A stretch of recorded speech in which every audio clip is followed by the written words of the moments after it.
আসসালামু আলাইকুম। কেমন আছেন সবাই?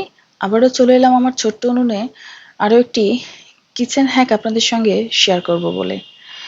প্রায় ৬ মাস ধরে বাসায় কিভাবে লেবু দিয়ে ভিম লিকুইড তৈরি করবেন, সেই কিচেন হ্যাকটি আমি আপনাদের সঙ্গে আজকে শেয়ার করতে চলে এলাম। আমি এখানে নিয়ে নিয়েছি ভিনেগার, বেকিং সোডা আর লেবু। এর সাহায্যে আমি তৈরি করব ভিম লিকুইড। আমি এখানে বড় সাইজের ৫টি লেবু নিয়ে নিয়েছি এবং লেবুগুলোকে চিপে রস বের করে নিয়েছি। এবার আমি একটি ছাঁকনির সাহায্যে লেবুর বীজগুলোকে আলাদা করে ফেলবো। আপনারা দেখতেই পাচ্ছেন আমি কত সুন্দর করে বীজগুলোকে আলাদা করে ফেললাম। এরপরে আমি এখানে এই বীজগুলোকে ফেলে দিব এবং লেবুগুলোকে এক সাইডে সরিয়ে রাখবো। এখন আমি এখানে একটি নিয়ে নিয়েছি বোল। এবার বোলের মধ্যে আমি দিয়ে দিব ৩ কাপ কুসুম গরম পানি। পানিটাকে খুব বেশি গরম করার প্রয়োজন নেই। কুসুম গরম করলেই হবে। আমি আগেই পানিটাকে কুসুম গরম করে রেখে দিয়েছিলাম, সেই ৩ কাপ পানি এখানে দিয়ে দিয়েছি। এবার আমি এখানে দিয়ে দিব বেকিং সোডা, মানে খাবার সোডা। আমি এখানে ৩ টেবিল চামচ বেকিং সোডা দিয়ে দিলাম। এরপরে আমি চামচের সাহায্যে খুব ভালোভাবে এটাকে মিক্স করে নিচ্ছি। এরপরে আমি এখানে দিয়ে দিব লেবুর রসগুলোকে। দেখেন, লেবুর রস দেওয়ার সাথে সাথে কেমন ফেনা উঠে এসেছে।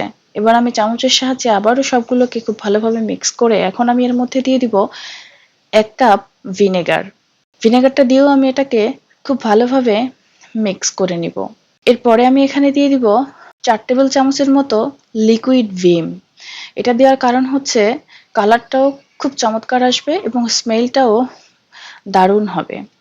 মনে হবে দোকান থেকে কিনে নিয়ে এসছেন এই ভিম লিকুইডটি। ফেনাটাকে আমি একটি ছাঁকনির সাহায্যে তুলে ফেললাম। চাইলে আপনারা কিছুক্ষণ রেখে দিলেও ফেনাটা চলে যাবে। আর হ্যাঁ, অবশ্যই এখানে ভিনেগার ব্যবহার করতে হবে। তা না হলে অনেকদিন এটাকে সংরক্ষণ করতে পারবেন না। আর বেকিং সোডাটা দেওয়ার কারণ হচ্ছে জীবাণু ধ্বংস করে দিবে খুব তাড়াতাড়ি, এবং যাদের অ্যালার্জির সমস্যা আছে, বাইরের ভিম অথবা ভিম লিকুইড ব্যবহার করলে হাত চুলকায়, এই বেকিং সোডা দেওয়ার কারণে তাদের হাতটাও চুলকাবে না। তারপরে একটি ফাঁকা বটলের মধ্যে এগুলোকে ভরে নিবেন।